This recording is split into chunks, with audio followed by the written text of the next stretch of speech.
Welcome back to the Impact Driven Leader podcast. This is your host, Tyler Dickerhoff. So glad you're joining today. Whether you're watching on YouTube, you're listening wherever you listen to podcasts. It's my pleasure to be able to bring conversation with Mark Silverman. Mark is an accomplished career salesperson. He's an author that's written now a couple books. Second book, The Rising Leader, is coming out very soon.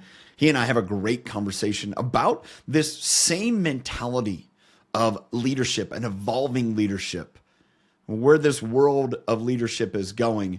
Mark has interviewed hundreds of guests on his own podcast. He's pivoted, he's shared, he's grown. We're going to talk about that in this episode. We're going to talk about the evolution of leadership in our world today between different generations. Mark is of an older generation than myself, or maybe many of you listening, and he gets to share insight there, but also a lot of his clients are probably your same age. Again, thanks for being here. If I could ask one thing, I'd love if you would help me.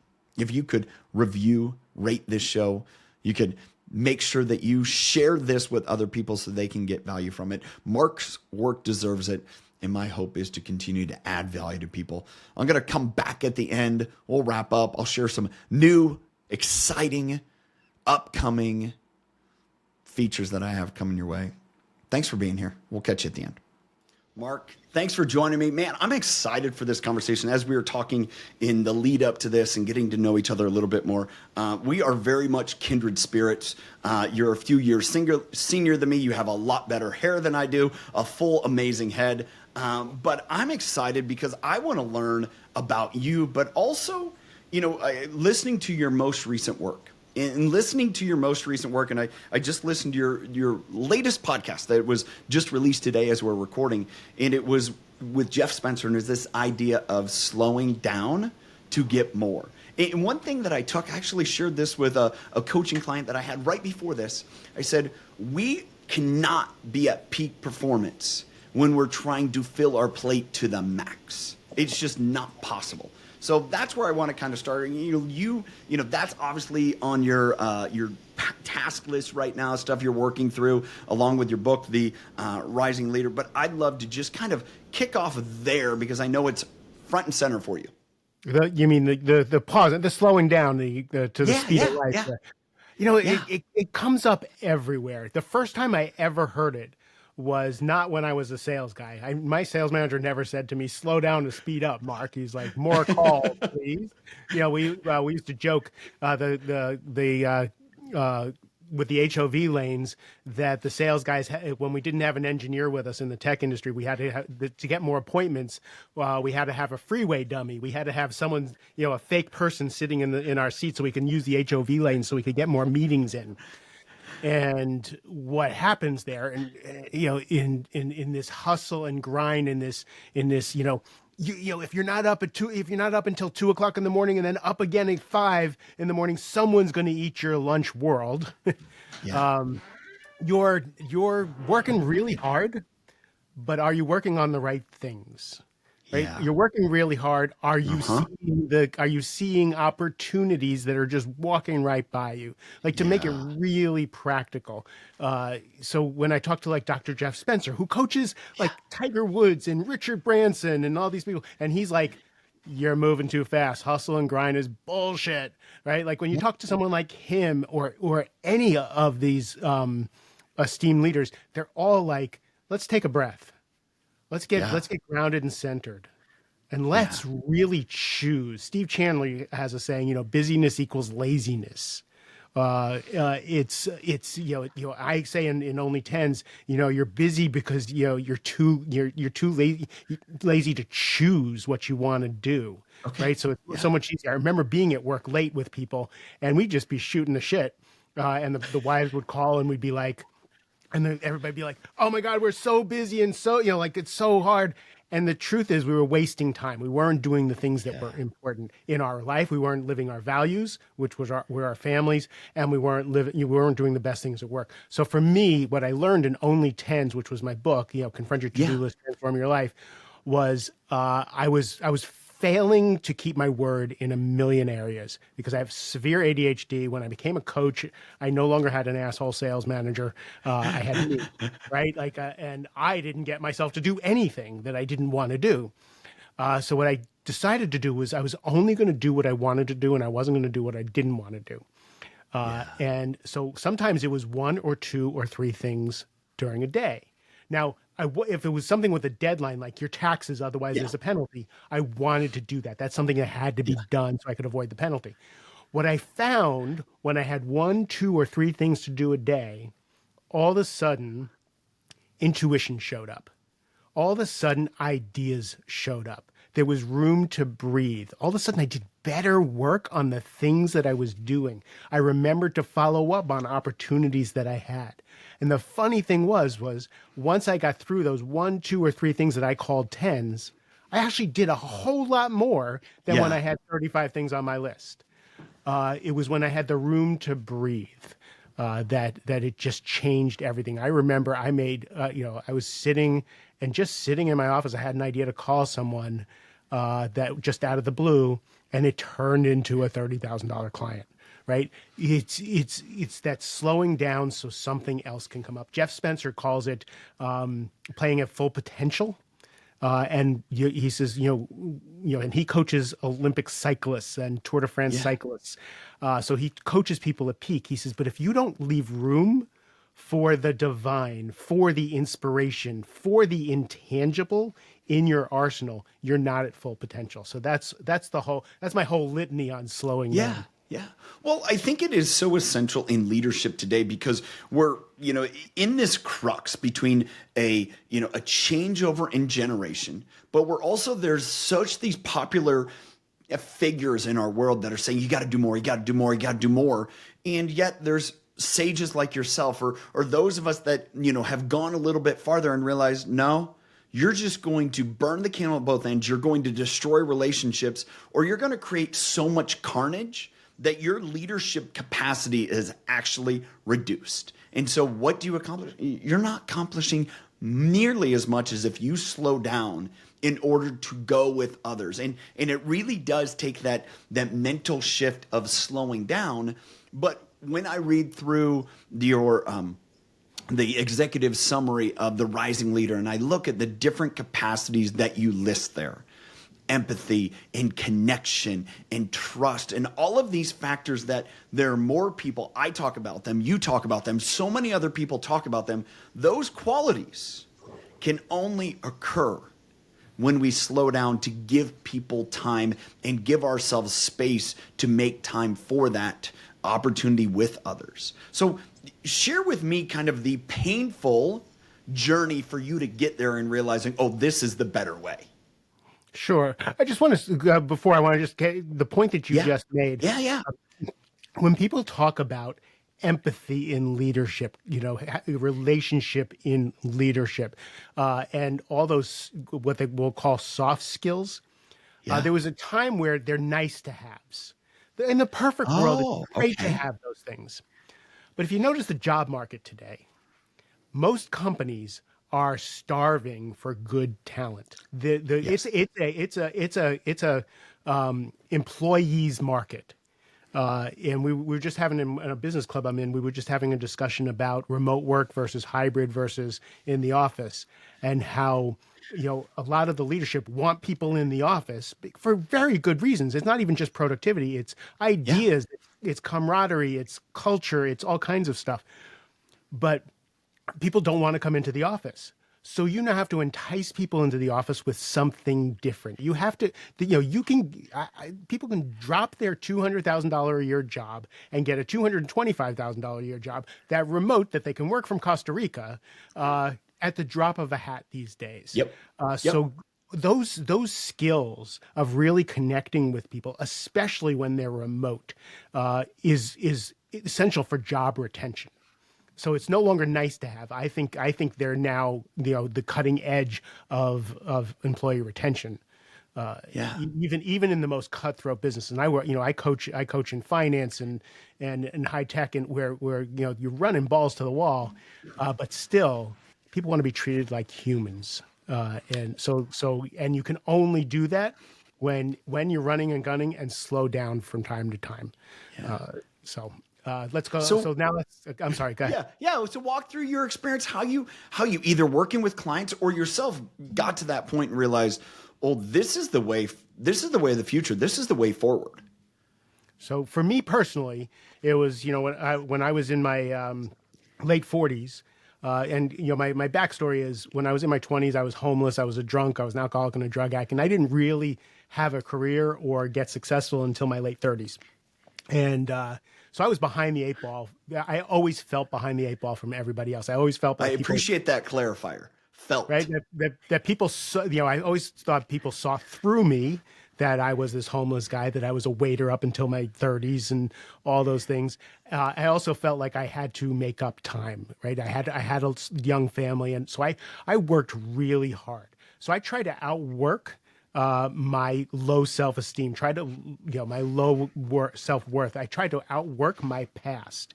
For me, the drives and motivations that get you to success in your 20s and 30s often turn on you in your 40s and 50s, right? If you don't look at the traumas, if you don't look at the decisions that you made that push you to grind so hard in a certain direction, mommy issues, daddy issues, whatever decisions that you made, there's something that happens in your 40s.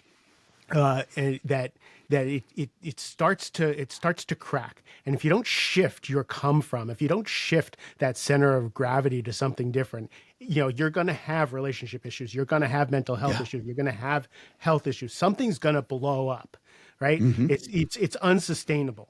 That happened to me. At 48 years old, I stone cold sober. Like it felt like the drop of a hat. I went from being the committee chair to the Boy Scouts to, the third grade basketball coach, driving my sports car around town, in my $1 million house, to depressed, suicidal, having panic attacks, living in an apartment around the corner from my ex-wife and my kids, and wanting to die. Like it felt like it was instantaneous. And it became without warning because I thought I was doing all the right things, but I was never listening to the cracks that were going on inside, that something needed to shift. So building myself back from the depths there was my genesis of doing something different. So I read every self-help book because I was suicidal. Like I had to. This was oxygen to me. I read every spiritual book. I learned to meditate. I journaled. I exercised. I did all these things over the years because I just didn't want to pass on a legacy of what I was feeling to my children. And then one day I was reading a book, and it dawned on me that I'm loved. I'm worthwhile. Like I've been trashing myself for 50 years, and it just needed to stop. When I figured that out, that's when I was like an ex-smoker. I was like running around saying to everybody, all my contemporaries, I was still a high-tech sales guy, and my career was on fire. Everything was great. And I was writing newsletters to my company about self-help and all this stuff. And they were telling me I was annoying and I had to stop. I was trying to tell everybody that you don't have to do this anymore. You don't have to have broken marriages. You don't have to be in the hospital. You don't have to, what happens in Vegas stays in Vegas. You don't have to do that shit anymore. Yeah. Most people found me annoying. But when I realized that didn't work for me as a sales guy, that I needed to really dedicate my life to it. That's when I became a coach and dedicated my life to helping those of us who, are driven by something unhealthy, that had great results to shift. And, the second half of life. So when I, the guys, the people that I coach, I have a couple of rules for them. One is, I'm 61 years old, and most of the people I coach are like in their 30s and 40s. And I'm like, I'm not allowed to be in better shape than you. Like, there's just no way if you're 35 years old that I am in better shape than you. So they have to take care of themselves. They have to have date night with their spouses, right? They have to make time for the things that they value. And I tell them that I am the ghost of Christmas future. I said, I am going to save you half of your wealth. Yeah. I am going to save you a heart attack. I am going to make sure that you have relationships with your kids. They're little now when they're big. My kids text me and call me all the time. I want that for you. So I have these conversations of the ghost of Christmas future all the time with some really, really driven people. So let me, you talk about your client base being in that, kind of what I call Gen X, millennial, zennial, which, this podcast is really aimed towards. But tell me more about your contemporaries, guys and women that are in their late 50s, 60s, that are looking at this leadership transition that's occurring. And they're like, this is not the way it's been done. How do I deal with this? Because you've kind of alluded to it in a way in regards to a call back to the office or whatever they're working through right now. I want to hear more about that and the challenges they are, because here's what I probably find, and I'm belaboring you getting to the question, but often it's those people, your contemporaries, that are leading a lot of the people you're coaching, or Exactly. that your coaching has taken over for them. So I want to hear your perspective there. So I'll go back to that business meeting I was in where we were talking about. It was the lament. The topic of conversation was the crash of the commercial real estate market and how it's kind of a slow motion train crash, and it turned into a conversation about remote work versus hybrid versus in the office. The people in the room, and there was probably 45 people in the room. The people who were over 50 in the room were definitely different than the people who were under 40 in the room. Of what we valued. We didn't do that in our day. Like we and the comments that were made, but the interesting thing was the comments were made of, this is the way we did it. This is what needs to happen. This is, these are apprenticeship type businesses like lawyers and law firms and financial firms, where you need to be in the office to learn and from mentors and things like that. And we understand that things are changing. We understand that we have to re-educate ourselves. And I was really pleased to see that the people who were engaged in the conversation were saying, we have to understand that the people who are 30 years old now grew up with phones in their hands, grew up texting, grew up connecting in a different way than we did. And that they may still be able to connect differently than we do. And we have to talk to them and listen to them and figure it out what they need. So it's a dialogue, because it's changing faster than any of us can keep up with. I have some really strong opinions about society and how not being in shared spaces together with different people. We used to have a lot of what they call third homes, like libraries and bars and restaurants and places where we used to go meet people and be around, and work was another place where you could be around people who are different than you. But now that we're all working remotely, we're back in our own echo chambers, and we're not being around people who have different viewpoints, different ways of being. So it's such an interesting conversation to have. But I think those of us who are my age and above, having a hard time with it. The 45 to 55, 60-year-olds are doing a really good job of re-educating themselves, but they have to deal with the resentment.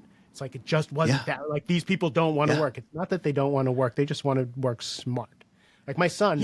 My son's the smartest human being I know. He's the smartest guy I've ever met. He's talented, and he's not making enough money. He's got a great job, and he's below market value. And he says to me, Dad, I know you're a coach, but I'm not ambitious. I'm like, I know you're not ambitious, but come on, dude, do you like just give it 10% more? He goes, Dad, I really love my time off. I love my weekends. I love turning my laptop off at 5:00. That is a value of mine. And I'm a coach. I'm like, I should be, yay, you know who you are. But I'm thinking, but you got to put more money in your 401k. So people just think, the young people just think completely different. Now, the economy changes, jobs are harder to find, then we're going to have another shift in culture. Yeah. And, I don't know what that is, but right now for the last, few years, it's been pretty cushy. So people Yeah. have had time to want things and get them. Yeah. I mentioned to you earlier that I have a daughter who's 17, and as she's growing and learning through this, and I have a son who's 15, another is 14. And as they move forward, and I understand part of the great opportunity I have is they are our next workforce. They Hmm. are that up and coming people that are going to enter the workforce. And part of our conversations are, what does post high school look like? Is it college, or is it a trade where you can learn the trade and apprentice through it, but then own your own business and have those freedoms? Because one thing that you mentioned, and I think it's so different, growing up in a rural landscape in Ohio and being on a farm, I wanted to be able to go do things. I didn't have family vacations. I didn't have those. Why? Because my parents were always working. But I learned the value of work ethic through that.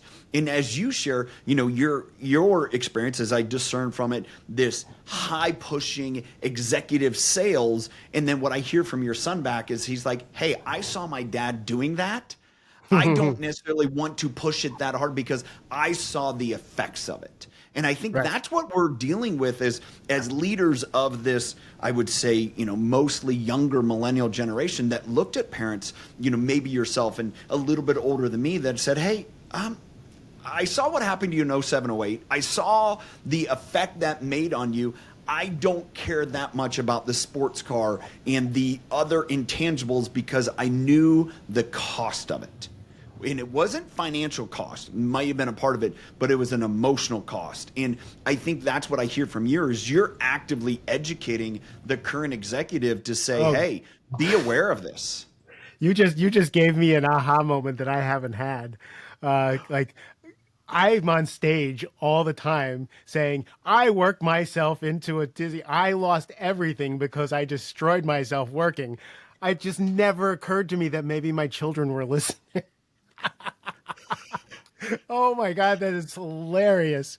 My son has had the same Ford 2013 Ford F-150 for years. I've had four, maybe five cars since he's gotten that car. Like Uh-huh. we are just two different people. Yeah. Yeah. Well, and I think that's what the leadership right now we're having to distill and discern to say, okay, and here's what's funny. I would love this is turning into more of a back and forth, and I love it, Mark. It's because it's part of what I want people to look into and say this is real. And the thing that I see there is like you said, we're going to use your son, my children, myself, this mix of three generations to say I want those tangible things because they're important to me. Either I wanted that was a part of growing up. You think about growing up in the 70s and just like having those sports cars and doing those things. That was like cool. And now it's like, no, it isn't. It's go travel, have those experiences, be able to go places and connect with people that way. Whereas before it was like, oh, I connect people, I work with. I remember, the time, so I'm 44 and getting married in early 2000s and go to so many coworkers' weddings. I'm like, I'm going because you're inviting me. We're not really friends.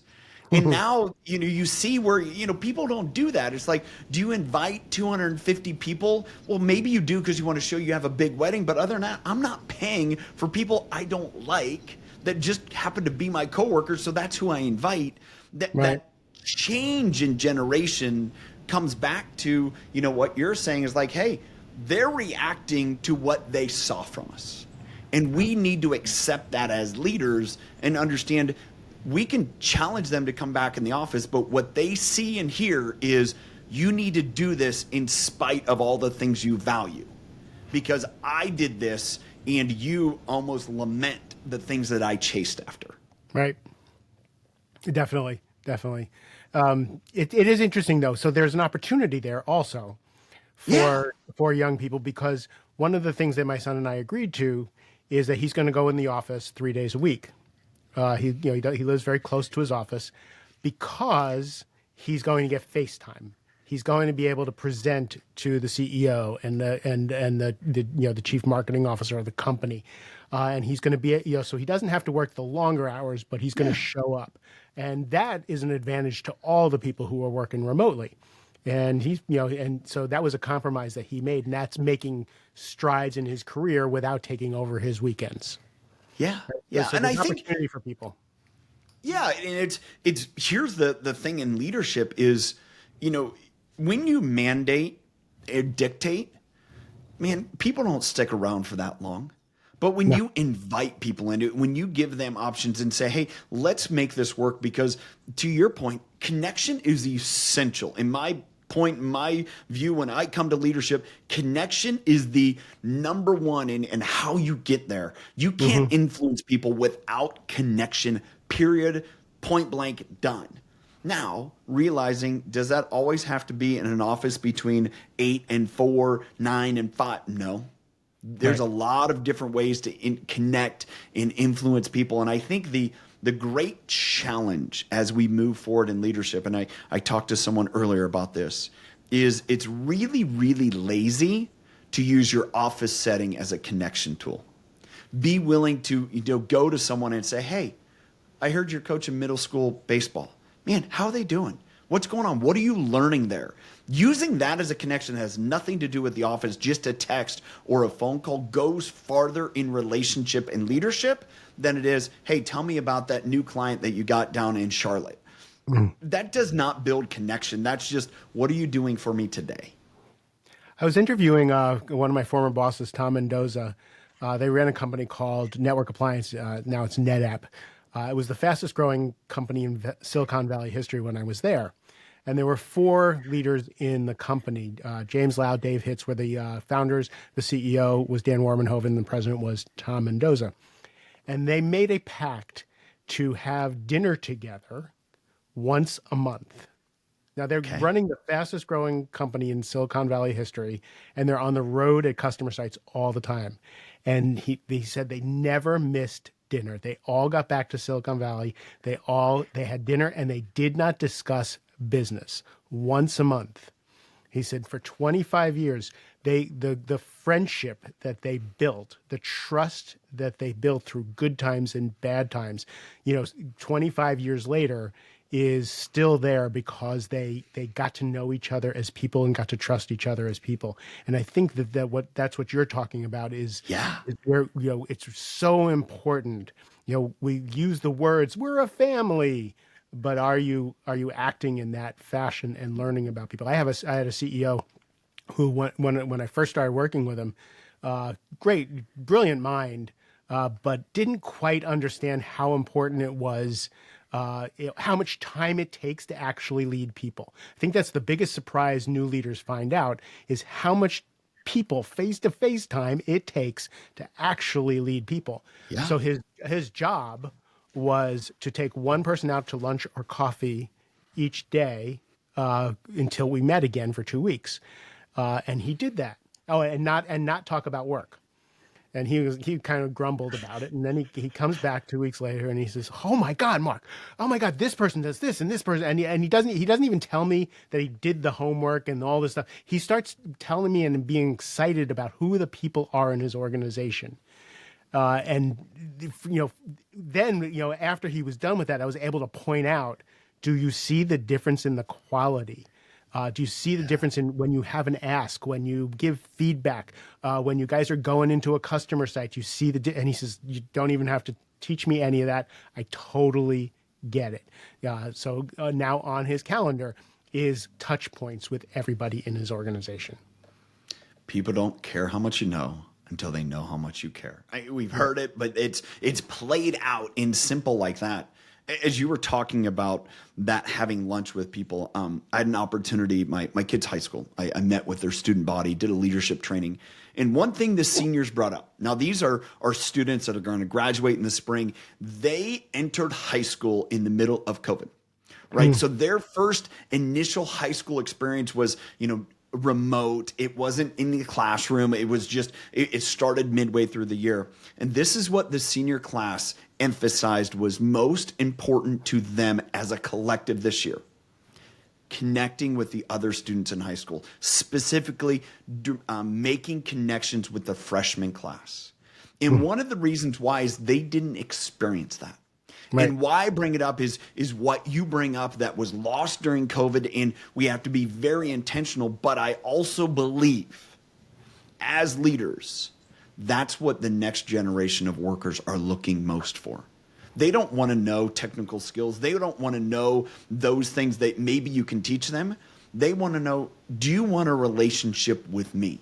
Because my relationships are either fuzzy because they're on social media, or I was taken away from my relationships, the platform that I had them, because we were during a time. And so I really think they are yearning and asking for, do you want a relationship with me?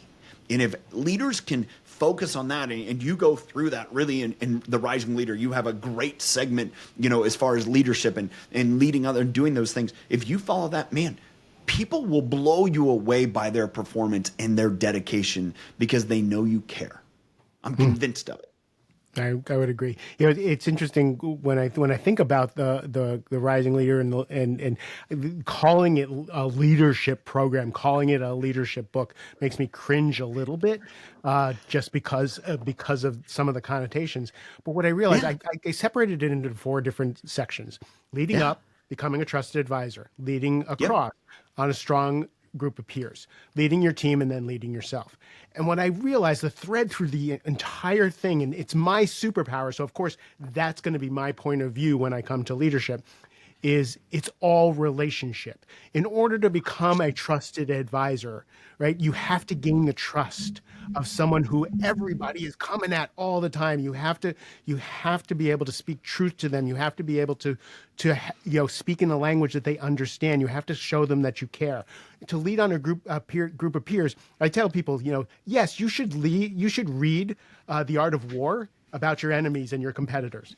But you should read The Art of War about your peers and the people, your friends and the people you like. You should know them even better, because then you can compete and you can work together and you can disagree better on a team. To lead your team, again, like we said, to have that empathy, to take that time to know them, that'll help your leadership skills 10 times better than any leadership class that you go to, because if someone trusts you, they'll follow you. And then for yourself, again, if you can't lead yourself, if you can't keep your word to yourself, I just had an interview with a guy named Devin Bandison on my podcast, and he said the most dangerous words in the English language is "nobody will know." And I actually paused on the podcast. I just like that just hit me right in my gut. And he said, nobody will know that I didn't go to the gym. Nobody will know that I cheated on my diet. Nobody will know. And he says, that's dangerous, because if you're not keeping your word to yourself, right, you create with your word, how are you going to hold other people accountable? How are you going to trust yourself out in the world? So it's all relationship with, with others, with ourselves, with our word.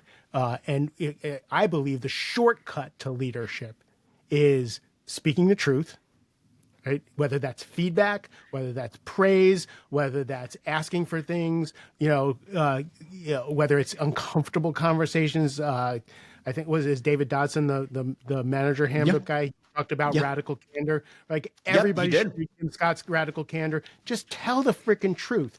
Say what you need. Share your vision. If you can have these difficult conversations, I think it's a shortcut to leadership. You don't have to worry about whether or not you're Jocko Willemick and a Navy SEAL, right? Like you can, just be honest. Well, I think one thing that you shared in the 10 2.0 is your alter ego, and recognizing when they show up. I have what I call that is understanding when our insecurity is showing. Because sometimes, to me, it's derived. I'm not saying for you it was, but for sometimes we become the person that we think others want because we're afraid that our true self is not enough. You mentioned that earlier from your evolution. And to me, that's our insecurity showing.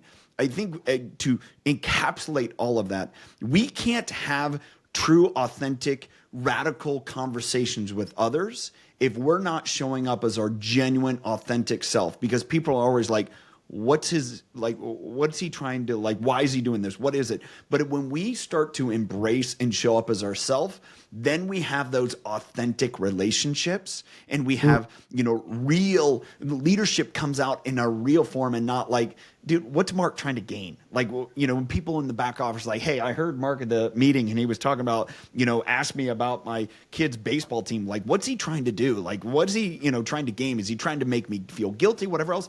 If you're inauthentic, disingenuous, that's what I think will be said about you. But when you're authentic and you're real and you admit, I screwed up, I did that wrong, then people start to thrive off of those instances. And that's when you can really lead people well. Yeah, I agree. There's a section in the Rising Leader Handbook that is, tools that you need to be able to speak up, to be able to speak truth to power, to be able to risk. And a lot of those have to do with, how secure are you in your job? How secure are you that if you speak up and you lose your job, how is your network, right? So I tell people, are you going and having lunch with people? Are you going on job interviews, even though you're not looking for a job, just so you know what's out there? Because your well-being is in direct proportion. Your how you feel about things is in direct proportion to how many options you feel you have. So if you feel you're trapped in a job, you're not going to speak truth to power. You're not going to risk.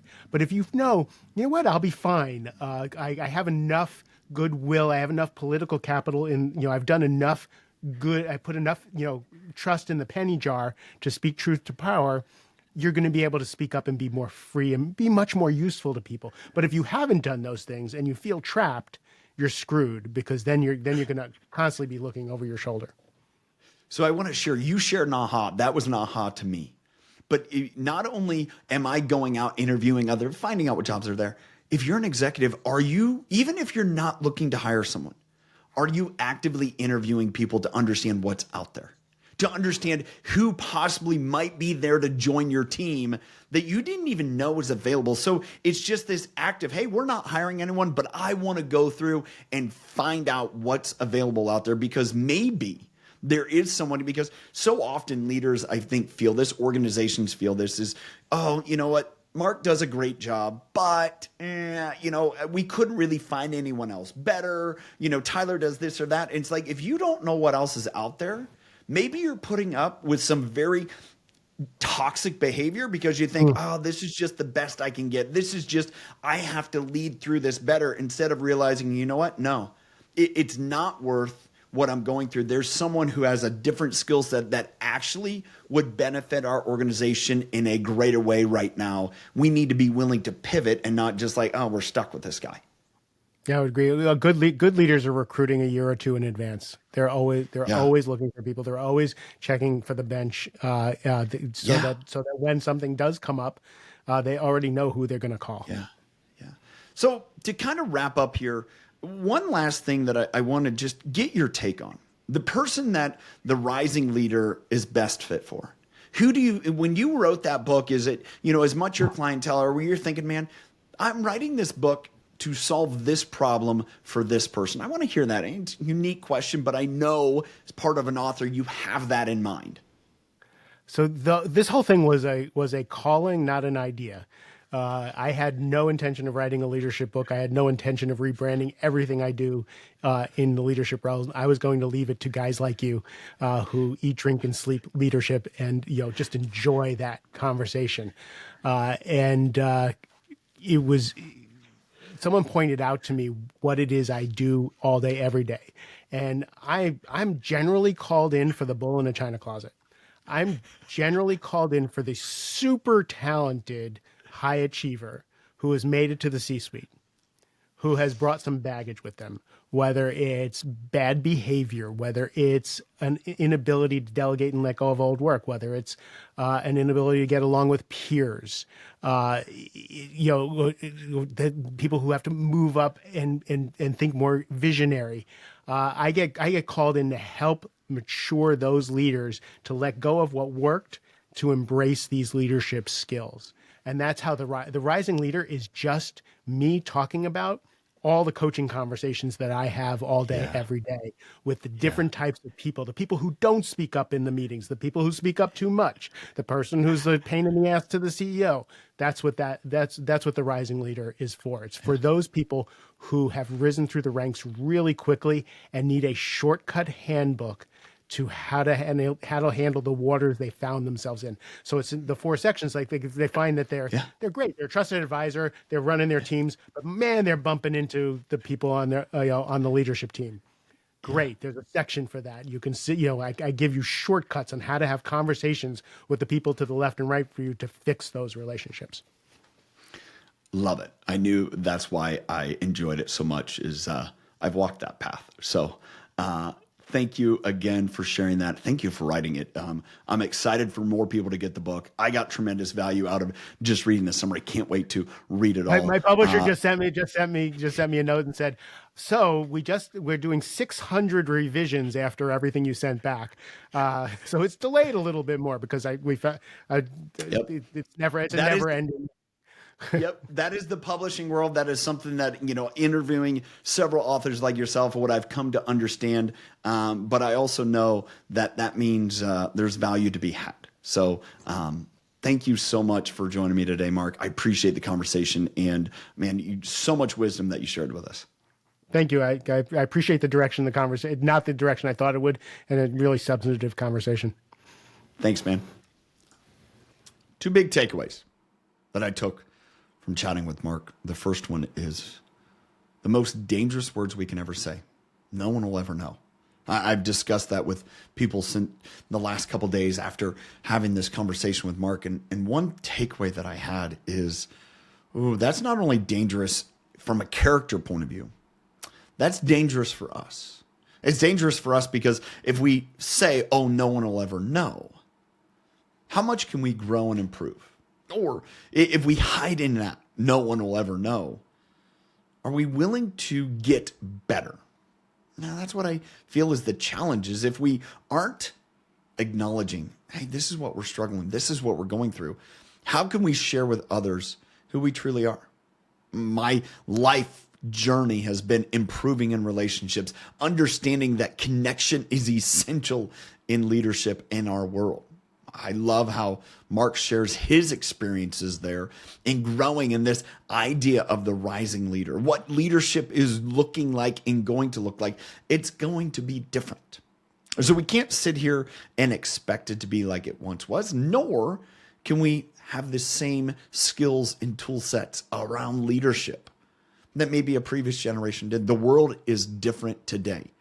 We can sit and say, we want everyone to work in an office. We, loathe remote. Sorry, it's not going to happen because there's businesses and leaders that know how to maximize performance in those ways. So we're going to have to adhere to that, or we're going to pay the price. And that's the leadership journey we're on, is how do we become comfortable with the new world of leadership? It doesn't mean that everything old was bad. No, it just means how do we come to grips with it? I hope you'll join me. Grab a copy of The Rising Leader. I'm excited to read that book with the community. 2 things I want to share with you. We are coming out with the Impact Driven Leader Journey. It's a course put together, excited to share with you 9 different elements, 36 different video trainings. You can learn more about that at tylerdickerhoof.com. It's a way to get started into the community. At the same point, you're going to notice this. We have a couple more episodes left in this season. Then I'm going to take a brief hiatus. Come back the new year, 2024, refreshed with amazing guests. But I'm going to take a little bit of time to make sure that we are providing the best value content we can in the proper form. That happens from time to time. I'm excited to take a break just for a few weeks. It's okay. I'll stay in touch. It's all right. I'll be back next week with the last episode of season 3. Excited to share that conversation. And until then, have a good one.